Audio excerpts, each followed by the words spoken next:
Coming up on News Desk, confusion rocks MMDC confirmation process at Wa Municipal Assembly after EC declares a rejected ballot valid.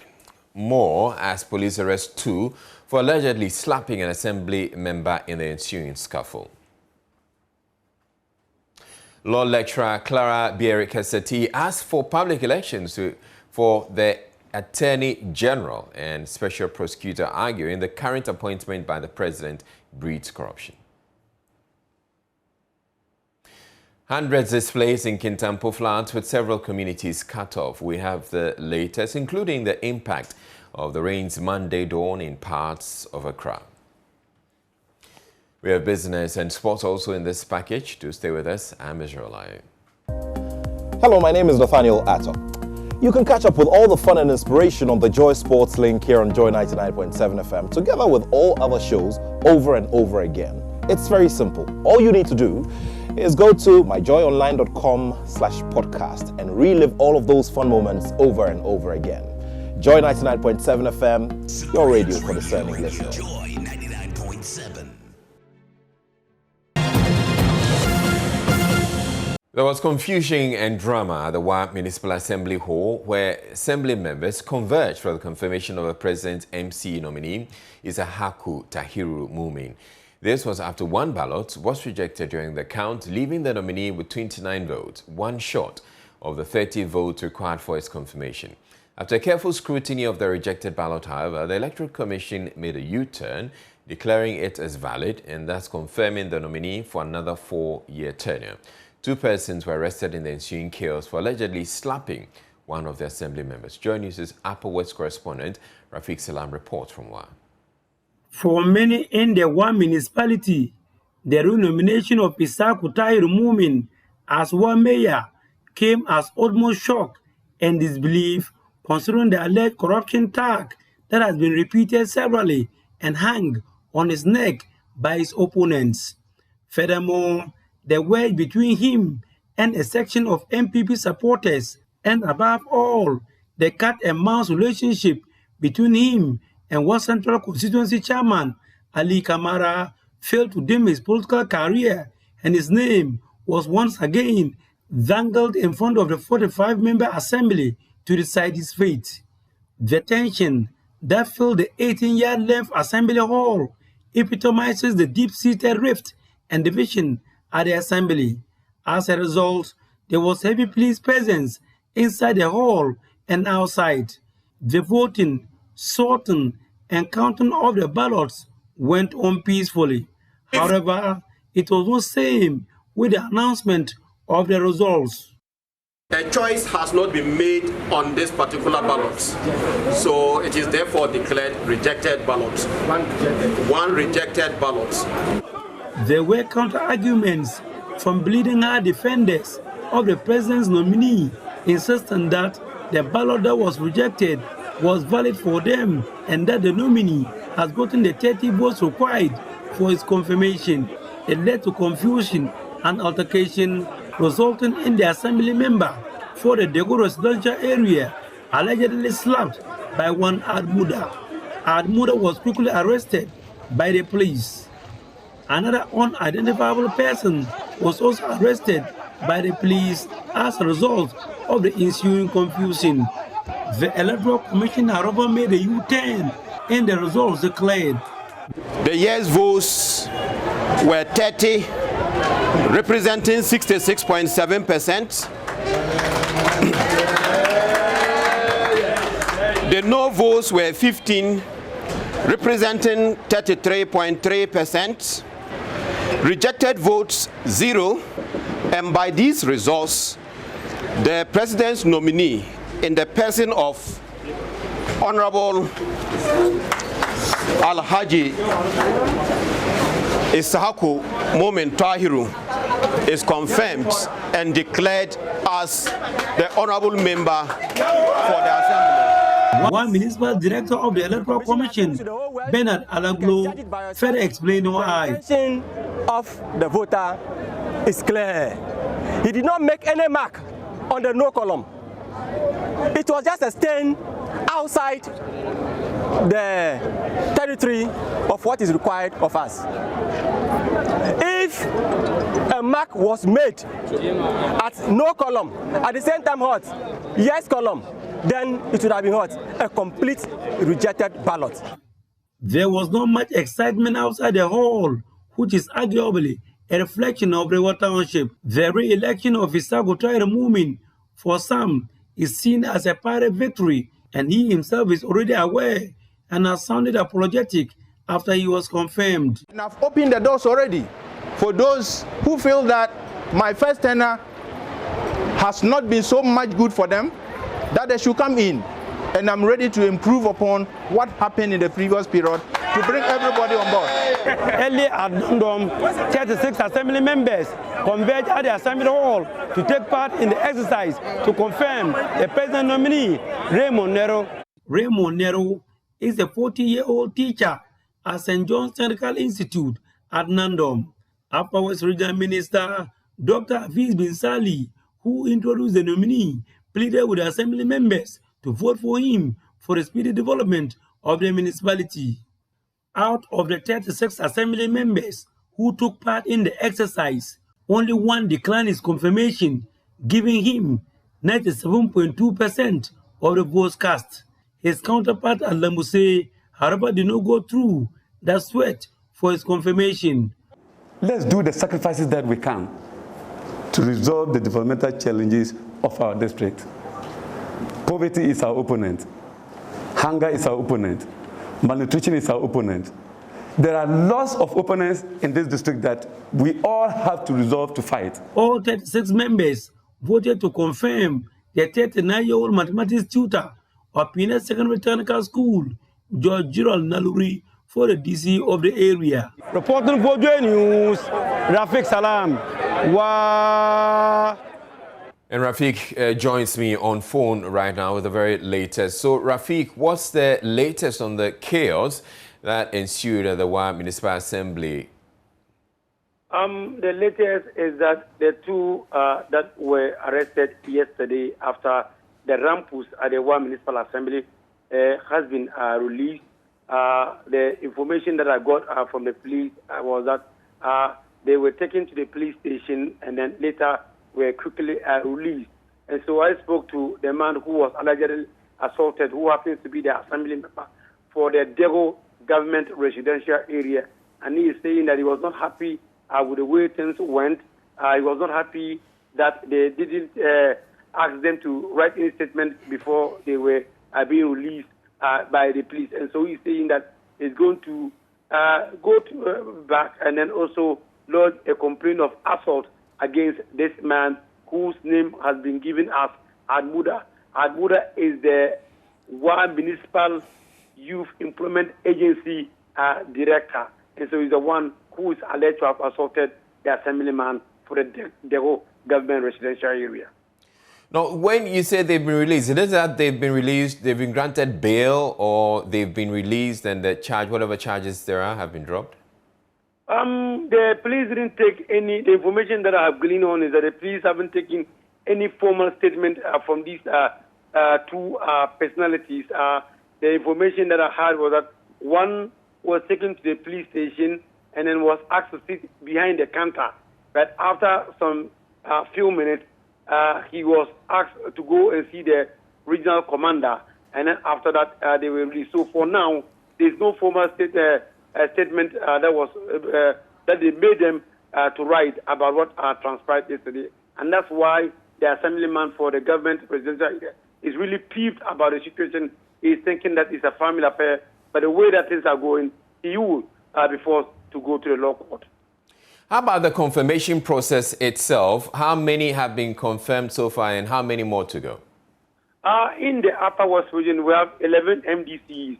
And so yesterday, the process started at Nandom, where 40-year-old Raymond Nero, who happens to be a teacher at St. John's Technical Institute at Nandom, was confirmed by the 35 out of the 36 members of the assembly.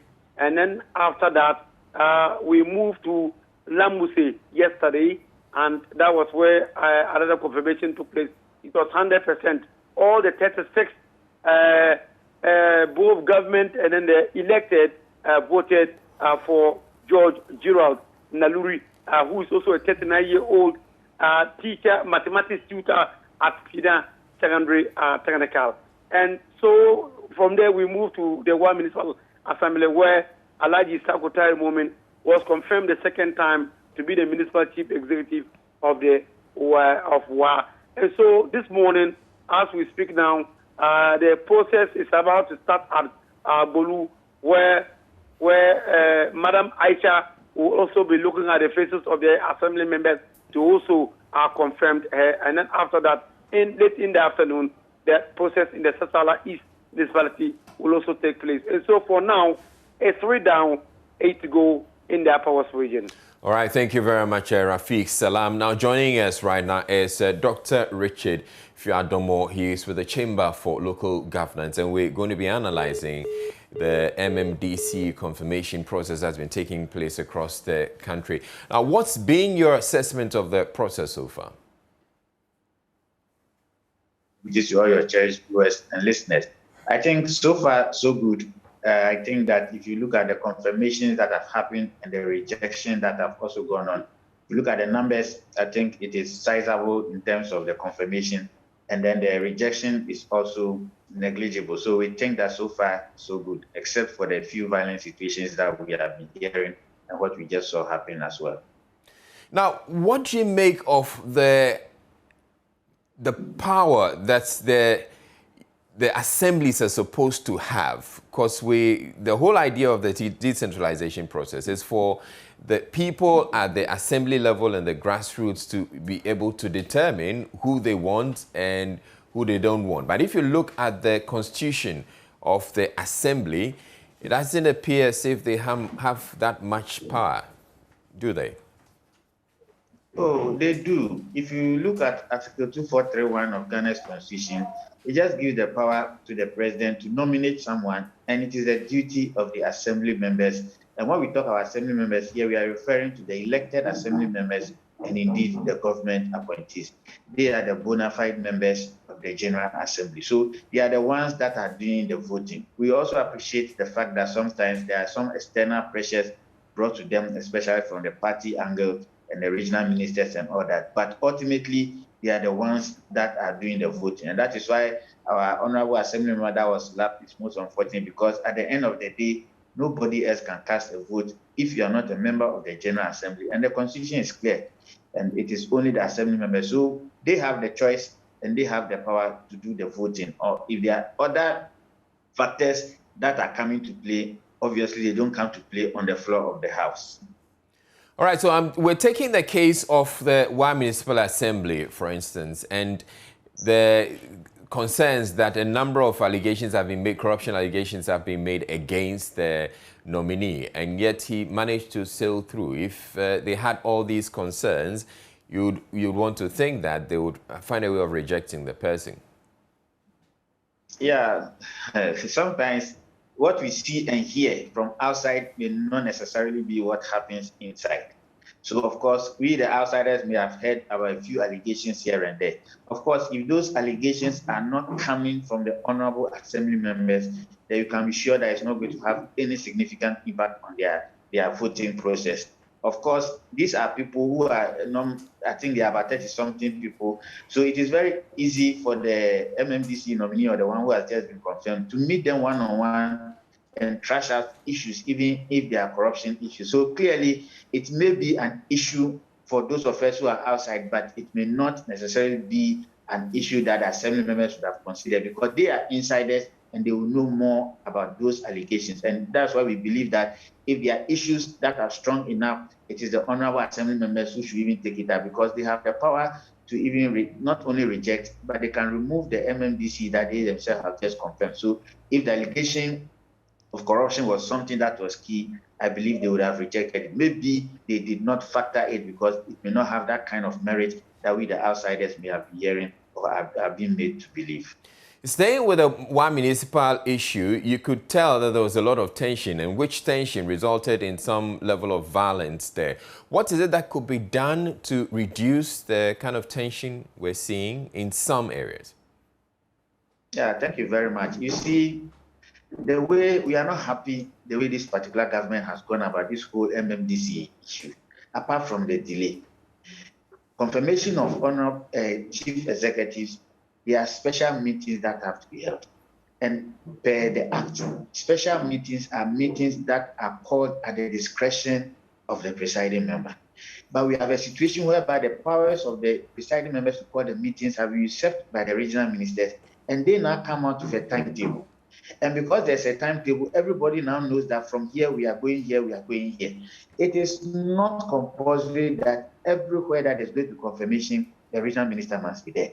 But the regional ministers have taken over the process as if they are not there, confirmation processes cannot be done. And that is what is creating the problem, because now there is an open timetable and everybody knows that when we are going to Wild West, from there we are going to Sisala, we are going to this place. So you have party people who go there and make sure that they will do everything possible to get their MMDCs confirmed. Meanwhile, that is powers that has been exclusively reserved for the honorable assembly members. So some of these violent situations we are seeing and the tension we are seeing, we will blame it on the regional ministers who have taken away the powers of the presiding members to call for these meetings by coming out of this timetable that everybody now sees and follows. So people know that in while there are going to be 3 confirmations on a particular day, and then we have all kinds of people trooping to those areas and creating some of these tensions and some of these confusions that we are seeing.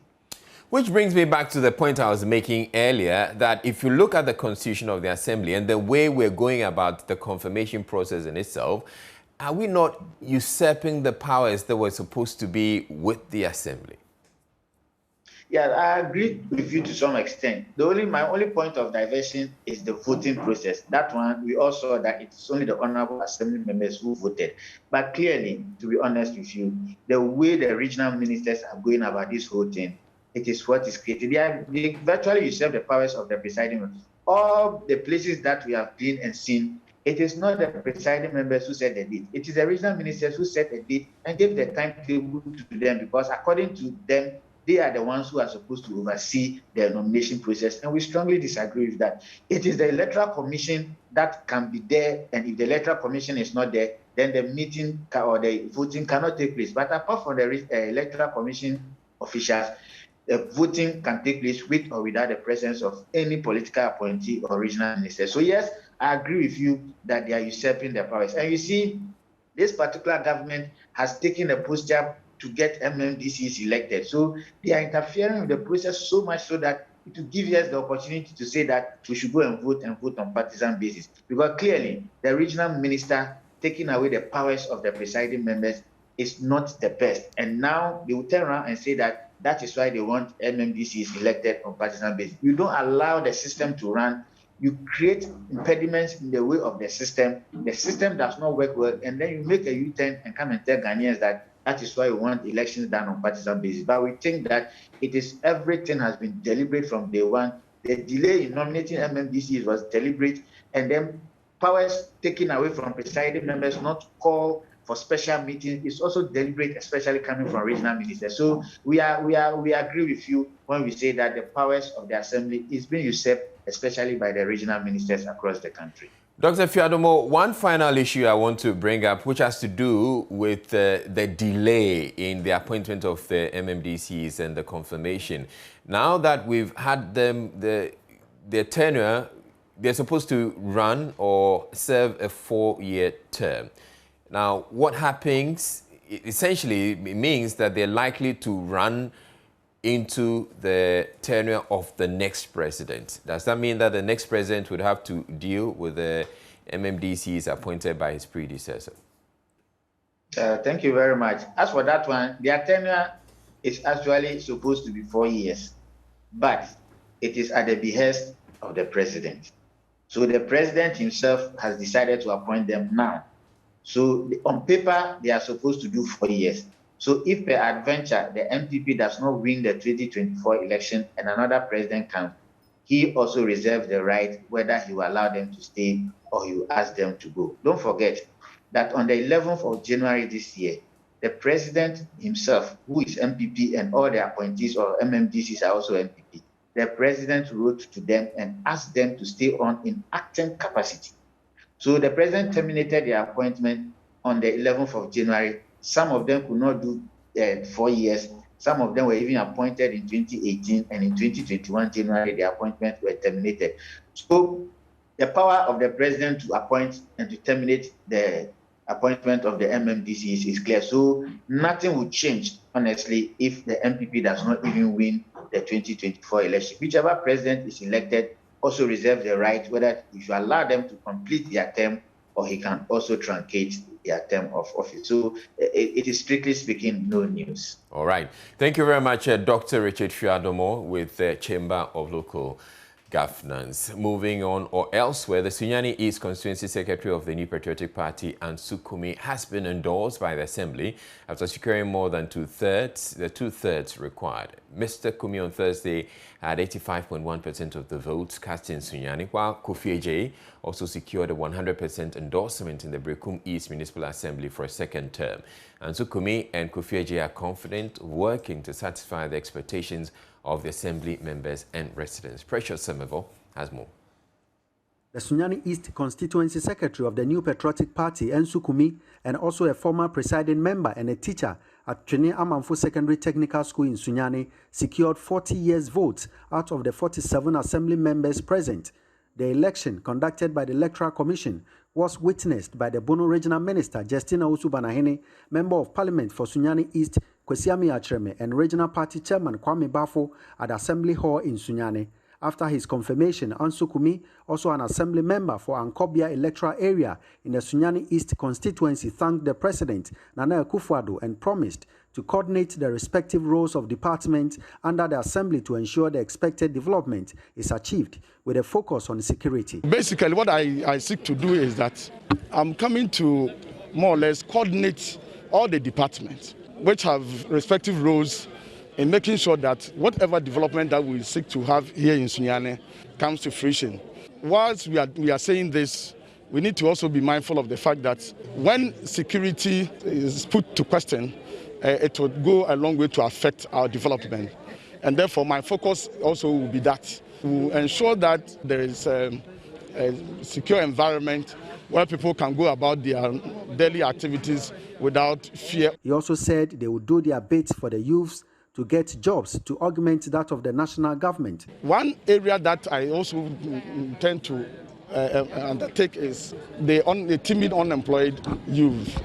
I will also try and get in touch with all the key stakeholders, and then we'll brainstorm and make sure that at least we'll also do our bit. Just as the national government is doing its bit to bring about employment, we'll also do ours here in our own small way within the municipality to ensure that our youth also get some jobs to do.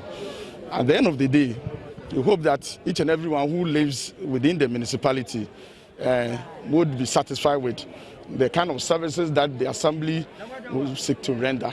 Earlier on Thursday, the Brekum East Municipal nominee, Kofi Ejei, also got confirmed after a 100% yes vote.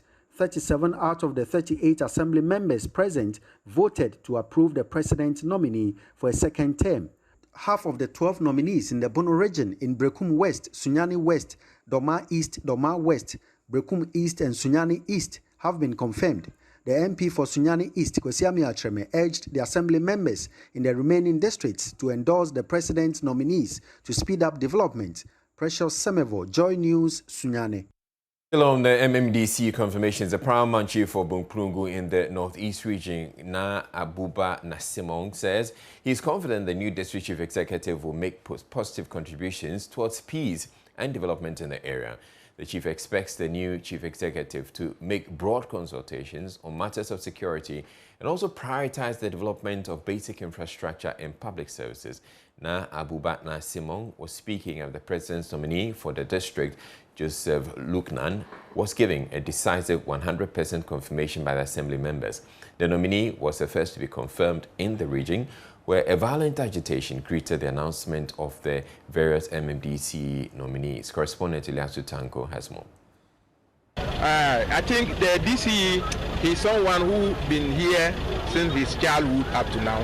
He knows the problems of the area, and he has the experience to do that. That is why His Excellency checked him and seen that he is the one who can solve some of these problems in the area. So that is why he chose that boy to come and and iron those things for us. And I hope he will do that. For the spirit of Almighty Allah will be on him to iron these problems. That problem's already been started ironing it. So he will come out, he will come and continue doing so without any problem in the area. Na Abuba Nasimo was speaking to Joy News following a massive endorsement of Joseph Lukna as the new district chief executive by members of the Bunkurgu Nakpanduri Assembly. We want these three things to take place. District hospital, our road here, even not all the roads, but the main roads and the district capitals. So our education, when you go and see where the students, the classes and their chairs, these are our senior high schools that we have in the area. Come and see where they are sleeping, their dining hall, their classes, all these things we want help for His Excellency to help us do these schools for us. The nominee before his appointment was the district planning officer and a former IT director of the MPP in the constituency. Before voting started, the Member of Parliament, Abednego Bandem, appealed to the Assembly members to confirm the nominee while advising him to collaborate with all stakeholders to ensure a smooth running of the district. Some few advices are that, Honorable nominee, you will have to work with all and sundry if you are confirmed. The chiefs have a role to play. You have a member of parliament, a key stakeholder, your assembly members, and all other interest groups. You must bring them together so that together we can bring about the peace and the development we want.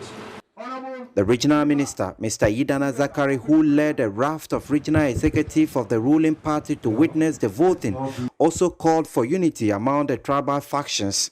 We are not going to leave anybody behind. We can only move forward if we attain the objective of unity. And with unity, I believe we can all realize our political dream. After voting ended, the nominee pulled all 31 votes to become the first GC to be confirmed in the region, where a violent protest erupted following the announcement of the various MMDC nominees. Joseph Lukna, in his speech, was grateful to the Assembly members and pledged to run an open and inclusive administration, although he said he was fully aware the task is not an easy one. The responsibility for the day-to-day performance of the administrative and executive functions of the District Assembly is not an easy one.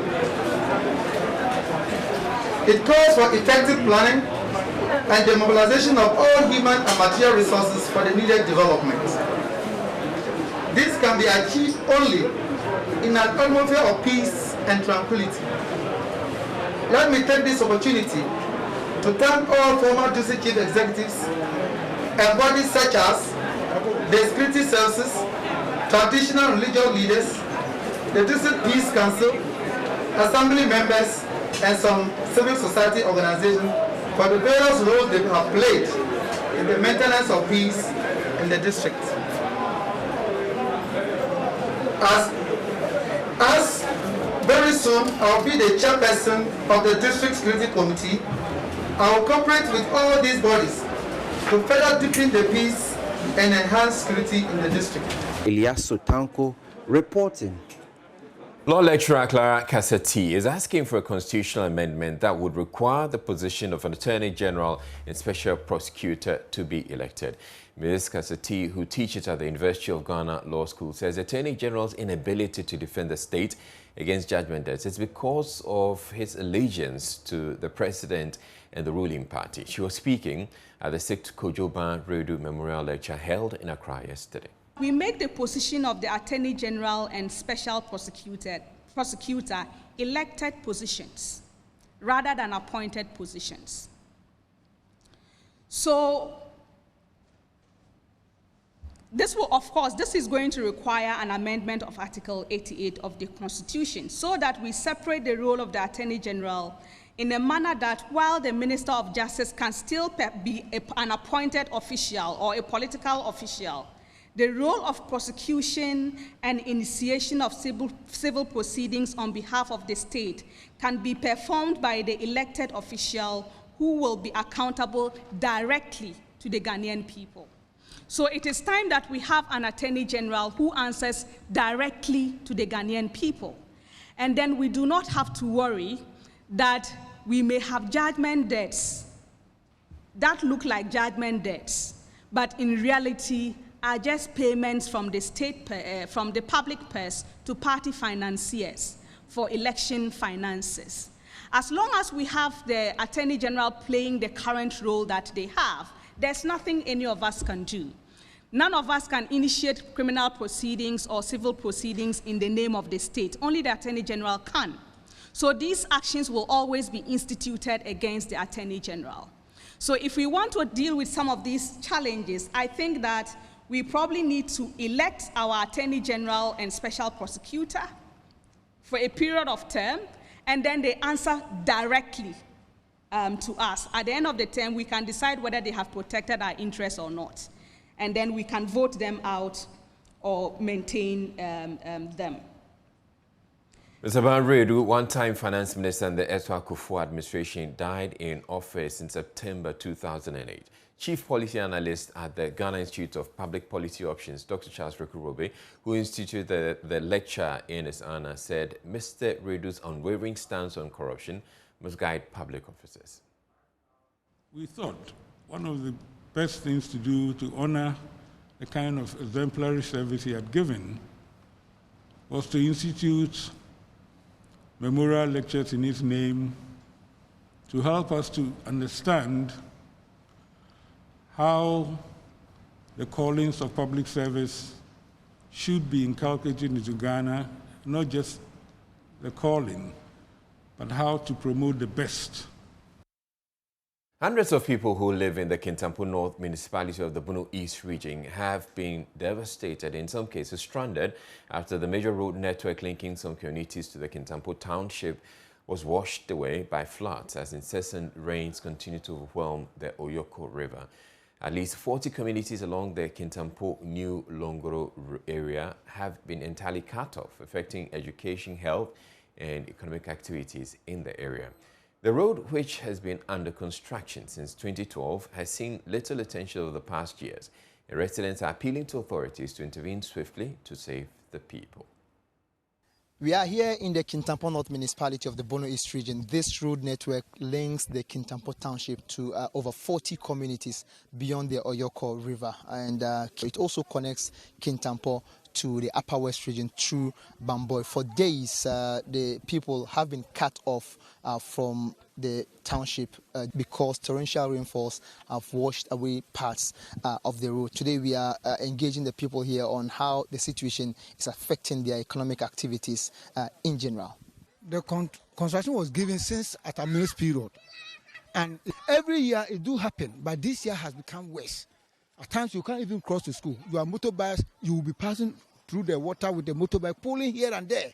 You can't even move. Till this year, this small bridge that has also been collapsed. Therefore, we are stranded now. We don't know how to cope about. How are our honey dear? You can't tell more or move fear. They don't listen to us when we talk. Several of us got injured when this happened. I was personally hurt whilst trying to help others. For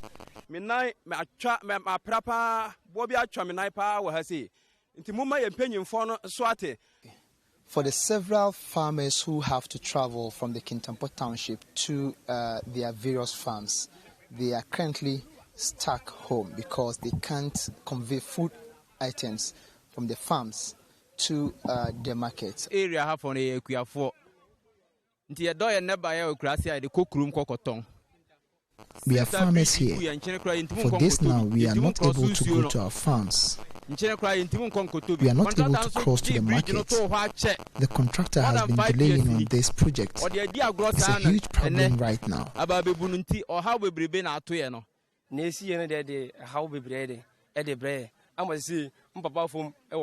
This is a major challenge for all of us. We can't all go to our farms and we have to buy food, though we are farmers. The situation has affected transportation fares as well, as we are now paying double the amount.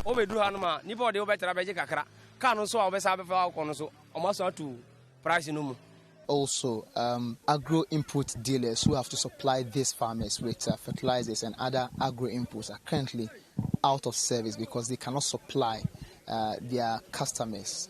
These farmers are now in their second farming season. I am a supplier of agro inputs. I'm supposed to supply right now, but we are unable to convey the inputs here. And if something is not done within the next 7 days, their crops may be going waste. Drivers and other, workers in the area are equally perturbed with the situation, with some of the drivers claiming that their businesses are collapsing, and they are also appealing to authorities to intervene swiftly to save them from what they are going through currently. Contractor no, in fact, say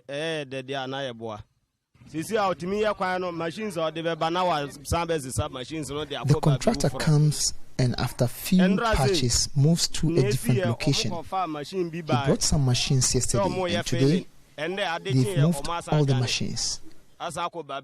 In fact, in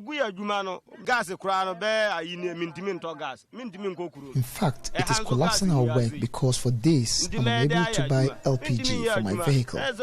So how do I work? Are they expecting us to go into robbery? Authorities should tell the contractor to return to site before something unexpected happens.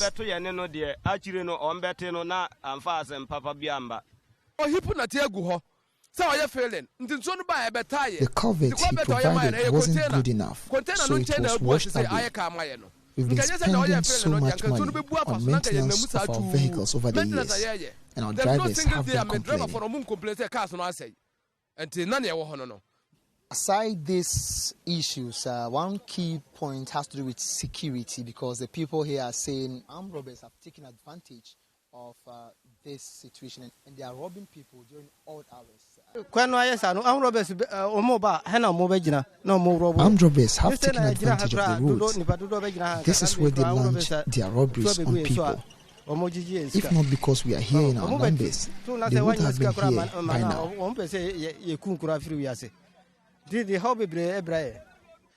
So, with over 40 communities beyond this bridge, this is the only temporal structure that has been provided by those in authority to aid the movement of people to and from their communities into the Kintampo municipality. As we speak, vehicles and motorbikes are unable to cross this bridge, and as a result, the situation is terrible. With the rains still in, they are afraid this may equally be washed away should it rain heavily this evening. So from the Kintampo North Municipality of the Bono East region, my name is Anas Sabit, reporting for Joy News. We return to Accra, where there was some rain Monday, on the dawn of Friday, and it has caused some disruption. Disruption to traffic. My colleague with our sister station at Dome FM, Nanayao, visited the Odona area and has this account. Now, the issues relating to flood in Ghana or in Accra have become something that we have become acquainted to each and every year. And whenever it rains, we know that there are always flood. Now, when you come to the Avena Junction, the situation here is that there is flood here, and then the traffic is mounting.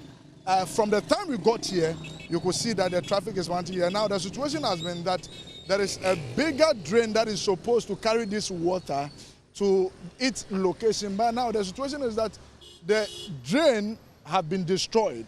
Now, it is very difficult for this water to find its way into the bigger drain wherever it is coming from. So the situation on the ground is that now the water has found its way onto the road. And so the drivers who are particularly using this road are finding it difficult to tread on the road. Now, the situation is that because they are finding it very difficult, there is a heavy traffic on this particular stretch when you are moving from the industrial area heading towards Circle. The issues have been that even from Kaneshi to Circle, it is very difficult for you to walk freely or to drive freely on the stretch. Drivers we interact with earlier says that it has become something they talk about each and every year, and as such they are not willing to talk to the media again because they don't know or they've not seen any improvement from the previous year since they have been talking about this situation each and every year when it happens. And as such, they are not ready and willing to talk again. But some of the pedestrians who use this road, we would love to interact with them and then ask them as to how they find it difficult to plow this road each and every year. Let me talk to this driver. Like I said before, most of them are not ready and willing to speak to the media. But let me just talk to my brother who has been in traffic for some time now because of this particular rain. Boss, let me ask you, I know you have been in traffic for a while. What is the situation like? Actually, I'm coming from Kaswa, and you know our situation with the Kaswa Road. So I've been in traffic for almost 1 hour, getting to 1 hour 30 minutes. But then I hope something can be done about the roads, and if other roads we can get access routes to other places, then. Okay, so Israel, just like I was saying, the situation is not comfortable at all here. You could see where I am really standing, just in the flood as I speak to you. I'm standing here and you can see the situation for yourself. Probably nobody needs to just describe it for you. You could see what is really happening here. And it is just not here, but when you use the other stretch of the road where you are leading to the ECG office, the place is just flooded. So people who are ready to even access the ECG office will find it very, very difficult because the entrance to that particular office has been flooded and drivers are finding it difficult just to use that access or to use that particular stretch of that road. So the situation is uncomfortable. Drivers are complaining. Pedestrians are also complaining because it is very difficult for you to cross to the other side, especially so when you are putting on a shoe. You need to pull off your shoe to be able to cross the flood to the other end so you can go to wherever you want to go. But for the drivers, it is becoming a huge problem because they've been in traffic for almost an hour and more, and they have not seen any improvement from the previous years when they have been talking about this particular situation. So Israel, this is really the situation on the ground from Aveno Junction. All right, so we're taking a break here on News as we're bringing you business news next. Hello, my name is Nathaniel Atto. You can catch up with all the fun and inspiration on the Joy Sports link here on Joy 99.7 FM, together with all other shows over and over again. It's very simple. All you need to do is go to myjoyonline.com/podcast and relive all of those fun moments over and over again. Joy 99.7 FM, your radio for discerning listeners. Joy 99.7.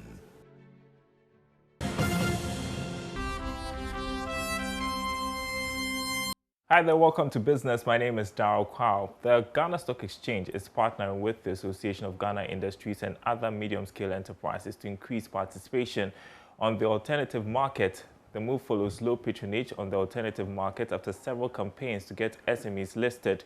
Deputy Managing Director of the Ghana Stock Exchange, Abnamwa, tells Joy Business the new partnerships will bring some excitement onto the market.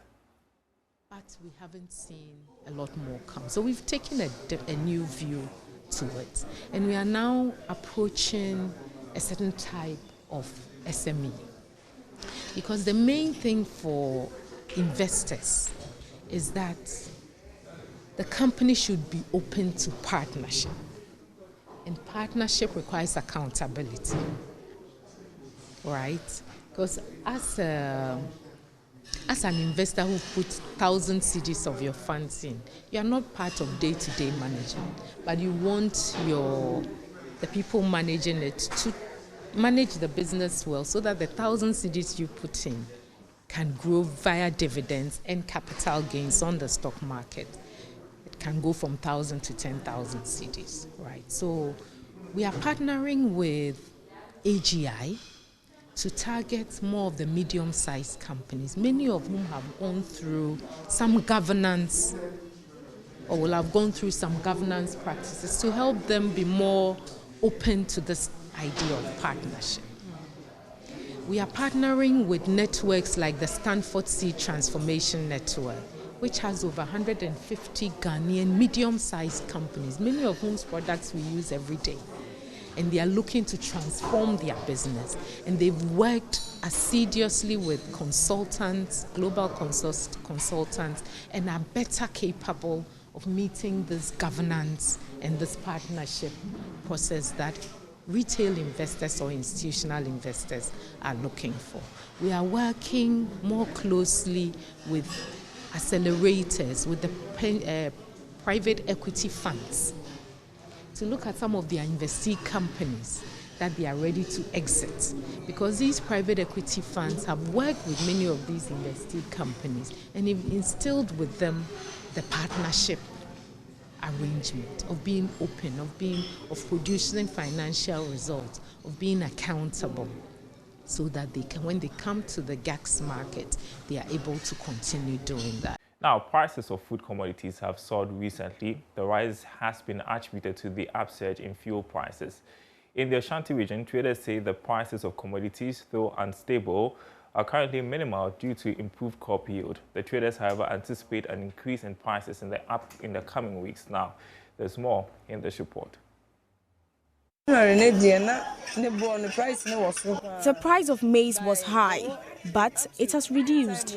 Though there has been a reduction in price, it is still not cheap on the market. From January,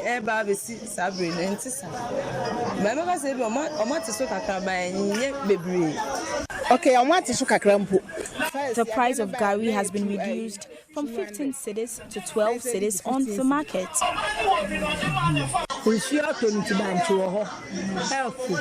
We are in the raining season. Cassava and plantain is in season.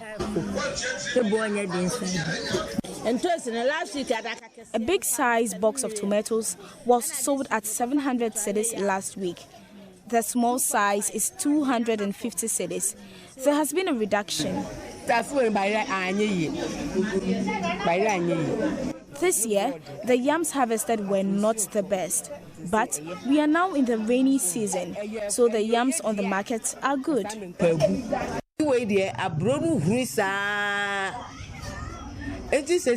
The price of maize is consistently rising. It has affected our income. We have to pay for transportation, workmanship, among others. 4,400. Asana car beju. I bet they said I'm boarding. They be bring be a boarding. They say I bet season room. They say they bet they boarding. Few months to Christmas, the price of palm nuts become high. So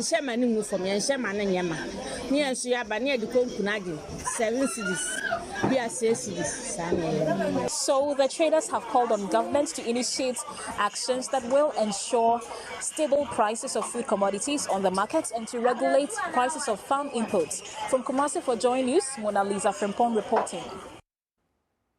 And that's your update. Sports coming up next. Don't go anywhere. All right, so as always, Haruna Mubarak is here to give us a brief as to what to expect this weekend in sports. Hello, Mubarak. Yes, Israel. Okay, so certainly has to do with the EPL. Some exciting games coming up. Yes, United will be playing Everton. That's a big game. Chelsea will come up against Southampton. Also a big game because they'll be eager to bounce back from that defeat in the Champions League and also in their last game in the English Premier League against Man City. But all eyes will be at Anfield because Liverpool will welcome Manchester City. The first that's and going to be a cracker. Exactly, a very big game. And the last time Man City went there, they won by 4-1. So they will be brimming with confidence heading into that particular game. But Liverpool, they are leading for the English Premier League. Yes. Okay, how about the other leagues around Europe? Yeah, there's Spanish La Liga straight. And yesterday we were here talking about the head coach of Barcelona, Ronald Koeman, under fire. Now, he will be hosting, or they will travel to face Atletico Madrid. Atletico Madrid are the defending champions of the Spanish league. That will be a very, very difficult game. It's a game that he has to win. We are hearing that he might not be in the dugout in that game, but if he should be, then he has to win it in order to save his job. He might not be in the dugout as saying they have a replacement yeah, already? Yeah, we understand the board met after the defeat against Benfica. The board met and then they are planning on compensating him if they have to sack him and then his replacement. So it's 50-50 if Coleman will be in the dugout or otherwise. All right, what else are we to expect? Yeah, basically these are the big games in Europe and let's see what will happen. All right. Yes. Thank you very much, Mubarak Haruna, bringing us the sports. And that'll be it for News Desk. I'm July. Thank you very much for watching. Have a wonderful day. And stay tuned in to the rest of our programs. And for those of you who are out there on the roads, be careful because it's rained and you're likely to encounter some disruptions to traffic. Right. Enjoy your day.